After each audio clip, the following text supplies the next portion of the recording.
కుత్బుల్లాపూర్ నియోజకవర్గం గాజుల రామారంలో నెలకొన్న శ్రీ శ్రీ శ్రీ చిత్తారమ్మ తల్లి జాతర సువర్ణోత్సవాలు నేడు జరిగిన అన్న ప్రసాద కార్యక్రమంతో ముగిశాయి.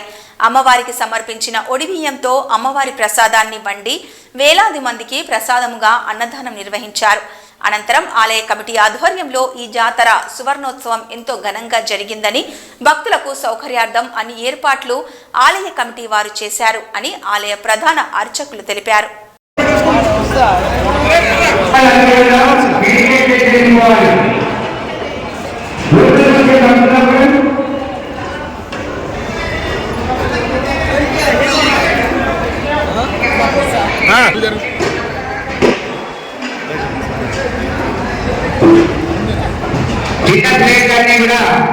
ఇక్కడ రిక్షా టికెట్లు డబ్బులు టికెట్లు అక్కడ వేయాలి.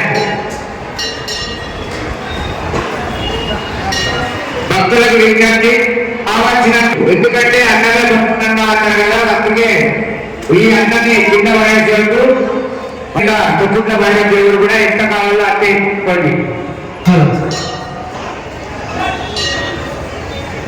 గాజుల రామారంలో వేసినటువంటి చిత్తారమ్మ జాతర వారం రోజుల నుండి కొనసాగుతుంది. ఈ రోజు అమ్మవారి ఒడిబియ్యాన్ని అండి అన్నదాన కార్యక్రమం జరపబడి అందరూ కూడా ఎక్కడి నుంచి రా, చిత్తారమ్మ గుడి ఎక్కడి నుంచి నమస్తే.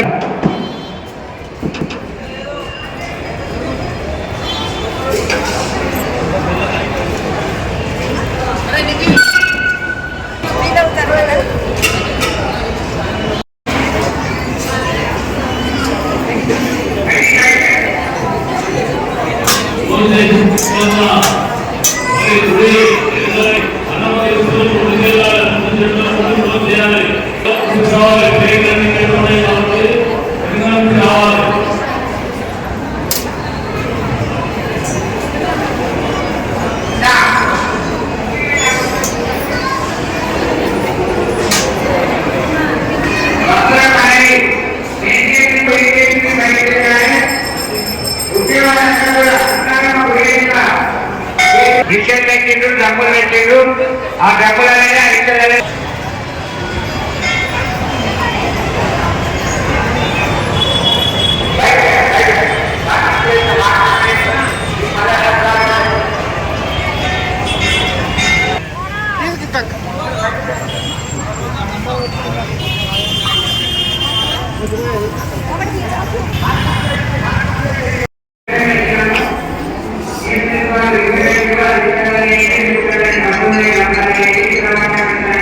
శ్రీమాత్రే నమః. చిత్తారమ్మ మహారాజ్ఞే నమః. సర్వమంగళమాంగళ్యే శివే సర్వార్థే సాధికే శరణ్యే త్రయంబకే దేవి నారాయణీ నమోస్తుతే. ఎప్పుడు కూడా ప్రతి సంవత్సరము వలె ఈ సంవత్సరం కూడా మనకు జనవరిలో పౌష్యమాసంలో సంక్రాంతి తర్వాత అమ్మవారి యొక్క జాతర బ్రహ్మోత్సవాలు ప్రారంభమయ్యాయి. ఈ జనవరి నెలలో 17 నుంచి 25 తారీఖు వరకు అమ్మవారికి జాతర బ్రహ్మోత్సవాలు అంగరంగ వైభవపేతంగా జరుగుతూ ఉన్నాయి.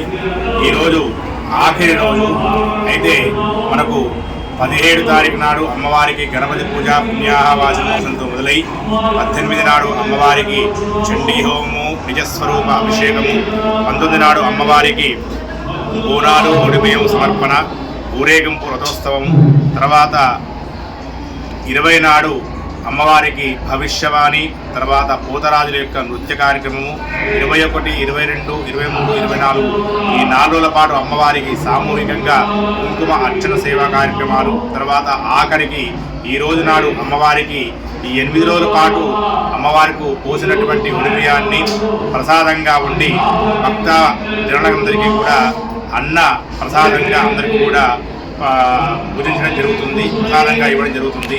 కావున ఈరోజుతోటి అమ్మవారి యొక్క జాతర బ్రహ్మోత్సవాలు పూర్తయ్యాయి.